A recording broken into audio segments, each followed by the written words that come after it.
தமிழ்நாட்டில் திமுக தான் எப்போதும் ஆளும் கட்சியாக இருக்கும் என முதலமைச்சர் மு.க.ஸ்டாலின் நம்பிக்கை. எதிர்க்கட்சியாக யார் வர வேண்டும் என்பதில்தான் போட்டி நிலவுவதாக எடப்பாடி பழனிசாமி குறித்து கிண்டல். அடுத்து நாங்க தான் ஆளுங்கட்சின்னு சொல்லிட்டு இருந்தாரு யாரு எதிர்கட்சி தலைவராக இருக்கக்கூடிய எடப்பாடி பழனிசாமி அவர்கள். இன்னைக்கு ஒருத்தருக்கு பதில் சொல்வதற்காக அவர் பேட்டி தந்திருக்கிறார், நாங்க தான் அடுத்த எதிர்கட்சின்னு. ஆளுங்கட்சி சொல்லிட்டு எதிர்கட்சின்னு சொல்லக்கூடிய நிலைக்கு இன்னைக்கு தள்ளப்பட்டிருக்கிறாரு. இதுதான் இன்றைக்கு இருக்கக்கூடிய நிலை. ஆக இப்ப 2வது இடத்திற்கு யார் வருவது என்பதுதான் இன்றைக்கு போட்டி ஏற்பட்டிருக்கிறது அவங்களுக்குள்ள.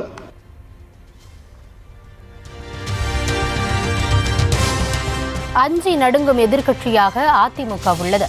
முதலமைச்சர் மு.க.ஸ்டாலின் கடும் விமர்சனம். உடனே அதிமுக சேர்ந்தவங்க இருந்துச்சு சபாநாயகரை பார்த்து ஒரு நிமிடம் ஒன்று கேட்டாங்க.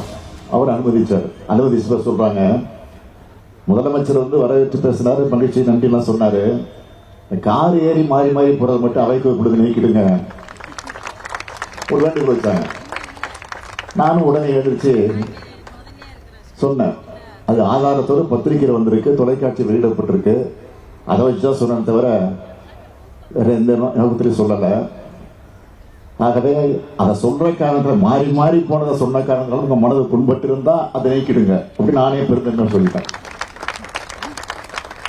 எதற்காக சொல்றேன்னா, இப்படி பயந்து அஞ்சு நடுங்கி இருக்கக்கூடிய ஒரு நிலையில தான் எதிர்கட்சி இன்றைக்கு செயல்பட்டு இருக்கு.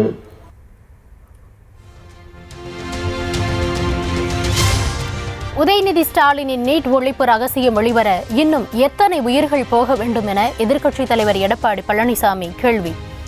மாணவர்களை ஏமாற்றாமல் நீட் தேர்வு நாடகத்திற்கு ஒரு முற்றுப்புள்ளி வையுங்கள் என முதலமைச்சர் மு.க.ஸ்டாலினுக்கு வேண்டுகோள்.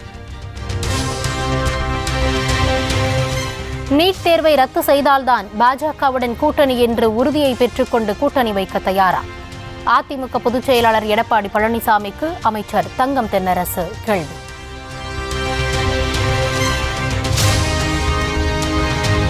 யாருடைய கூட்டணிக்காகவும் அதிமுக துடிக்கவில்லை என முன்னாள் அமைச்சர் செல்லூர் ராஜு திட்டவட்டம்.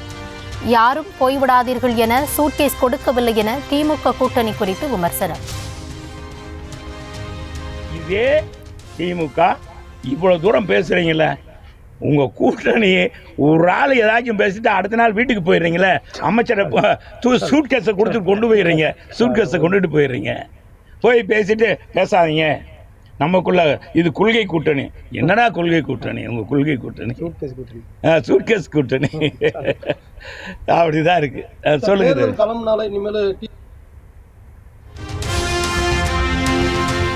டெல்லியில் மத்திய நிதியமைச்சர் நிர்மலா சீதாராமனுடன் அதிமுக முன்னாள் அமைச்சர் செங்கோட்டையன் ரகசிய சந்திப்பு.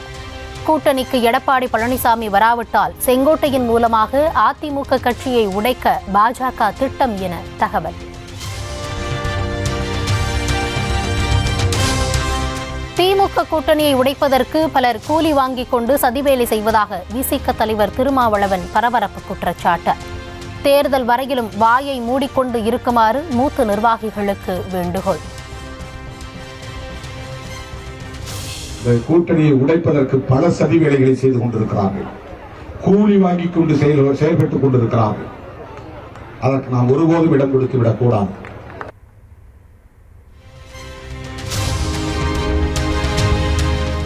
தமிழ்நாட்டில் காலூன்ற நினைக்கும் பாஜக முதலில் அதிமுகவைத்தான் பலவீனப்படுத்தும். தப்பித்தவறி பாஜகவுடன் கூட்டணி வைத்தால் எடப்பாடி பழனிசாமி கதை முடிந்துவிடும் என திருமாவளவன் எச்சரிக்கை. ஆகவே எடப்பாடி அவர்கள் தப்பித்தவறி அதிமுகவோடு போனால் கதை முடிந்தது, அவ்வளவுதான். பாஜகவோடு மன்னிக்க வேண்டும், அதிமுக பாஜகவோடு போனால் கதை முடிந்தது. தமிழக அரசியலில் கூட்டணி கட்சிகளின் வெற்றிக்கு விசிக துருப்புச் சீட்டாக உள்ளது. விசிக தேர்தல் அங்கீகார வெற்றி விழாவில் திருமாவளவன் பெருமிதம். நாளைக்கு எத்தனை சீட்டு? 6 7ஆகுமா 8ஆகுமான்றான்.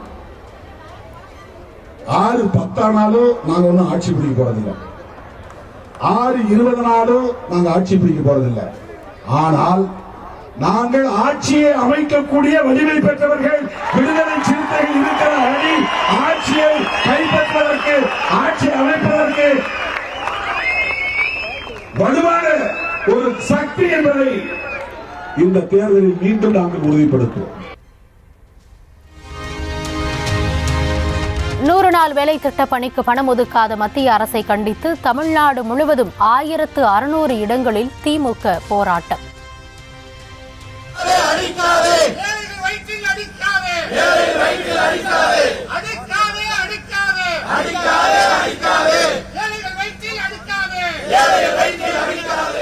எங்கள் பணம் எங்கே என இடிமுழக்க கேள்வி எழுப்பிய பணியாளர்களுடன் திமுக தோளோடு தோள் நின்றதாக முதலமைச்சர் பதிவு.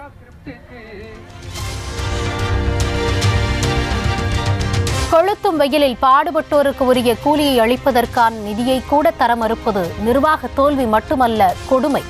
தமிழக மக்களுக்கு எதிரான அரசியல் துன்புறுத்தலை நிறுத்த வேண்டும் என மத்திய பாஜக அரசுக்கு முதலமைச்சர் மு.க. ஸ்டாலின் எச்சரிக்கை.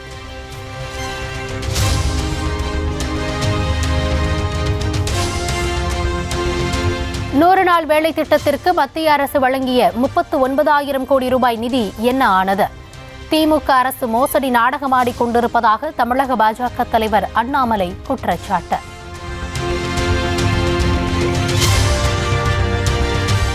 தமிழ்நாட்டில் மோடி அரசிற்கு எதிரான திமுக போராட்டத்தை பொறுத்துக் கொள்ள முடியாமல் கமலாலயம் தவிப்பதாக திமுக எம்பி கனிமொழி சாடல். உழைக்கும் மக்களை ஊழல்வாதிகள் என முத்திரை குத்த தமிழ்நாடு பாஜகவினர் களமிறக்கப்பட்டிருப்பதாக குற்றச்சாட்டு. குற்றச் செயல்களில் தமிழகத்திலேயே முதன்மை மாவட்டமாக திகழும் மதுரை. மாவட்ட ஆட்சியர் சங்கீதா வேதனை. தமிழகத்திலேயே முதன்மையான மாவட்டமாக இருக்கு. நமக்கு யாருக்கும் அது பெருமையா இருக்குதா? வெட்கி தலைக்குடிய வேண்டிய ஒரு விஷயமாக நம்ம அதை பார்த்தோம். அதுலேயே மாவட்ட ஆட்சித்தலைவராக அந்த நேரத்தில் இருந்த எனக்கு ரொம்ப வேதனை அளிக்கக்கூடிய ஒரு விஷயமாக இருக்கு. தமிழகத்தில் 11 இடங்களில் சதமடித்த வெயில். மதுரையில் அதிகபட்சமாக 104 டிகிரி ஃபாரன்ஹீட் வெப்பம் பதிவு.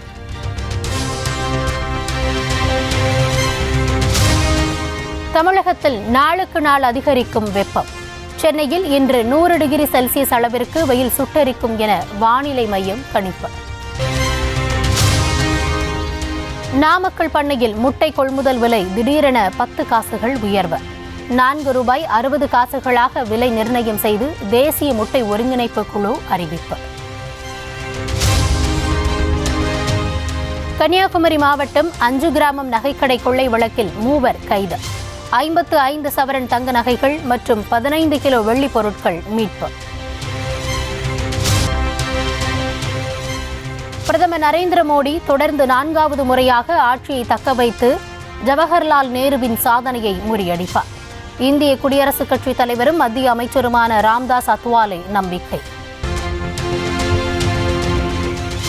ஒடிசா அரசியலில் ஓங்கி வளர்ந்த தமிழர் வி.கே. பாண்டியனின் மனைவிக்கு விருப்ப ஓய்வு. மூத்த ஐஏஎஸ் அதிகாரி சுஜாதாவின் விண்ணப்பத்திற்கு மத்திய அரசு ஒப்புதல்.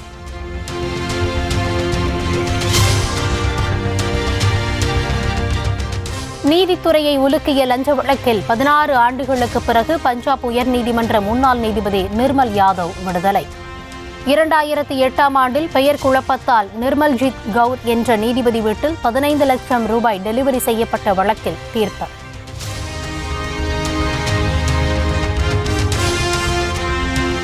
வெளிநாட்டு நிதியுதவியுடன் ஆபாச படம் எடுப்பதையே 5 ஆண்டுகளாக தொழிலாக செய்து வந்த நொய்டா தம்பதி சிக்கியது. மாடலிங் விளம்பரம் பார்த்து வரும் பெண்களுக்கு லட்சக்கணக்கில் பணம் கொடுத்து தொழிலில் தள்ளியது அம்பலம். உத்தரப்பிரதேசத்தில் ராம நவமியை முன்னிட்டு சட்டவிரோத இறைச்சி கூடங்களை மூட உத்தரவு. மத வழிபாட்டு தலத்திலிருந்து 500 மீட்டருக்குள் இறைச்சி விற்கவும் தடை. திருக்கோவிலூரில் புதிய பேருந்து நிலையம் அமையவிருக்கும் இடத்தில் ஆய்வுக்கு வந்த அமைச்சர் பொன்முடி. மாற்று இடத்தை தேர்வு செய்ய கோரி நபர் ஒருவர் வாக்குவாதத்தில் ஈடுபட்டதால் பரபரப்பு. சார் நம்ம தேர்வு செய்யணும் சார். ஒரே இடத்த நம்ம தேர்வு செஞ்சு அதே நம்ம பிளான் பண்ணிக்க முடியல சார். 4-5 இடத்த நம்ம தேர்வு செய்யணும் சார். கண்டிப்பா அது நீங்க அதை பத்தி எதுவுமே கருத்து கணிப்பு எதுவுமே வைக்கலையா சார்? கருத்து கணிப்பு கேட்டுலாம் வைக்கிற மாதிரி பஸ் ஸ்டாண்ட்லாம் இல்ல சார். பஸ் ஸ்டாண்ட் அந்த மாதிரி கேட்கும்போது நான் கருத்து கேட்கும்போது என்ன பண்ணாங்க தெரியுமா? இல்ல யாரும் கலைஞர்த்தே போய் சொன்னாங்க விழுப்புரத்தில். வேணாங்க இந்த பஸ் ஸ்டாண்டு எல்லாம் எங்கள் கடையெல்லாம் பாதிக்கும்னு பெரிய காலனி பூரா போய் சொன்னாங்க. அப்போ நான் தான் சொல்லி அது வந்து ஏரி போகிற போக்கு இடத்துல பர்மிஷன் வாங்கி ஐயா வந்து நல்லது செய்யணும் தான் நான் சொல்றேன். நல்லது தான் நானும் செய்யணும். வந்து இதை வந்து இதுவும் நல்லதுக்கு தான் சொல்லலை. இதுவும் நல்லதுக்கு தான். நீலகிரி மாவட்டம் பந்தலூர் தாலுகா பகுதியில் உள்ள வீட்டில் புகுந்து மரத்திலிருந்து பலாப்பழத்தை பறித்த யானை. இரும்பு கேட்டை அசால்ட்டாக தூக்கி வீசிய சிசிடிவி காட்சிகள்.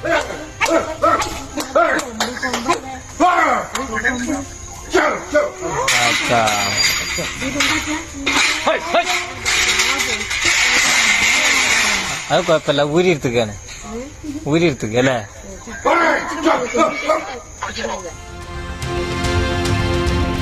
தென்காசி மாவட்டம் சங்கரன் கோவிலில் சலுகை விலையில் பிரியாணி என அறிவிக்கப்பட்டதால் முண்டியடித்த கூட்டம்.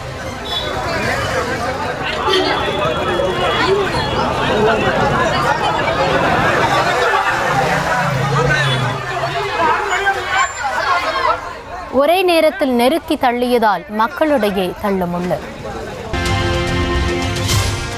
நிலநடுக்கத்தால் பாதிக்கப்பட்டுள்ள மியான்மர் நாட்டிற்கு ஆபரேஷன் பிரம்மா திட்டம் மூலம் நிவாரணப் பொருட்கள் அனுப்பிய இந்தியா. 60 டன் நிவாரணப் பொருட்கள் மீட்புப் படை வீரர்களுடன் மியான்மரில் தரையிறங்கிய இந்திய விமானங்கள். ரம்ஜான் விடுமுறை காலத்தில் சிரியாவில் பயங்கரவாத தாக்குதல் நடத்த வாய்ப்பு இருப்பதாக அமெரிக்கா எச்சரிக்கை. அமெரிக்கா உள்ளிட்ட வெளிநாட்டினர் உடனடியாக சிரியாவை விட்டு வெளியேறுமாறு அறிவுறுத்தல்.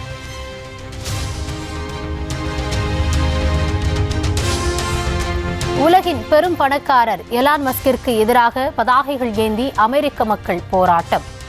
அமெரிக்காவை விட்டு வெளியேறி தென்னாப்பிரிக்காவிற்கு திரும்பி செல்லுமாறு கோஷம்.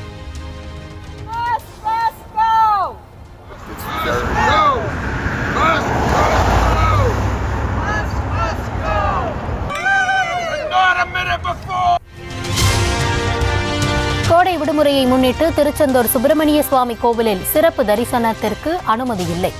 பக்தர்கள் சிரமமின்றி தரிசனம் மேற்கொள்ள நடவடிக்கை.